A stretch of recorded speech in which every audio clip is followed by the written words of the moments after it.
పార్థసారథి గెలిస్తే రాజకీయ సన్యాసం చేస్తారన్నాడు. సాయి ప్రసాద్ రెడ్డి కాషాయం రెడీ చేసుకో, ఇంకా నువ్వు 20 రోజుల్లో నేను గెలవబోతా ఉన్నా, రాసి పెట్టుకో సాయి ప్రసాద్ రెడ్డి. కాషాయం కమండలం ఇస్తా, రాజకీయ సన్యాసం తీసుకో సాయి ప్రసాద్ రెడ్డి. అయిపోయింది నీ పని, ఇంకా నీ జన్మలో రాజకీయాలు చేయవు. రాజకీయంగా నిన్న ఆదోనిలో పాతి పెట్టడానికి నేను వచ్చాను. హెచ్చరిస్తా ఉన్నా.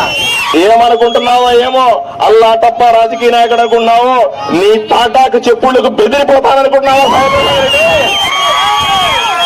నోరు అదుపులో పెట్టుకో, లేకపోతే నాలుక చీరేస్తా.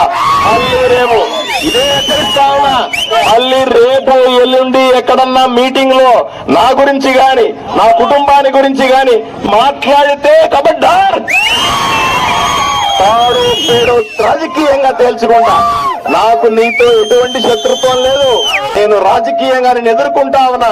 నువ్వు ప్రజలకు ద్రోహం చేశావని, ప్రజలను మోసం చేశావని, ప్రజలకు అన్యాయం చేశావని, ఆదోనిని సర్వనాశనం చేశావని నువ్వు నాకు సమస్య లేదు.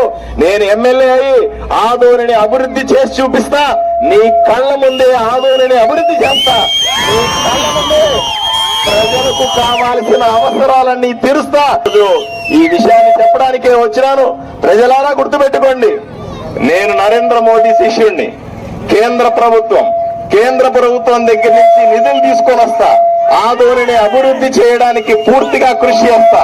రైతులైనా సరే, యువకులైనా సరే, చిన్న పెద్ద తేడా లేకుండా అందరూ చల్లగా ఉండాలని, అందరూ బాగుండాలని కోరుకునేవాడిని.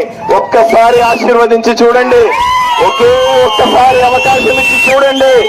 ఈ ఆదోని తలరాత మారుస్తారని మీకందరికీ హామీ ఇస్తూ ఆశీర్వదించమని 2 చేతులు ఎత్తి వేడుకుంటూ సెలవు తీసుకుంటాను.